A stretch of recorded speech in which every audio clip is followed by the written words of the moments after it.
আজকে আমরা যাচ্ছি কেশবপুরের ভাইরাল আরিফুল ভাইয়ের 4 লেয়ারের চা খেতে। আর আমরা কিন্তু সেখানে পৌঁছেও গেলাম। এখন শুরু করলেন তৈরির কার্যক্রম। এবার যে যে উপকরণ লাগবে প্রত্যেকটি উপকরণ একে একে দিয়ে দিলেন।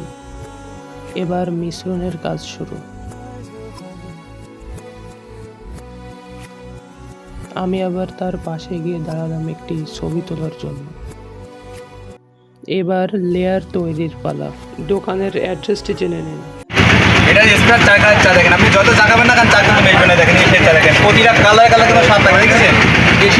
এই চা খাইতে আপনাকে আসতে হবে যখন টেস্ট করতে 5 দিনের মতো মিনিট সংলগ্ন বিশ্বস্তরে পাঠালে এই চা খাইতে পারবেন।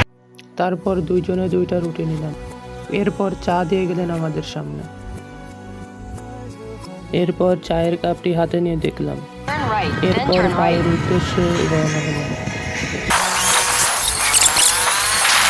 আমরা আবার আসার পথে একটু যাত্রা বিরতিতে হালকা নাস্তা করতেছি। আজকের ব্লগ এই পর্যন্তই। ভালো থাকবেন, সুস্থ থাকবেন। আল্লাহ হাফেজ।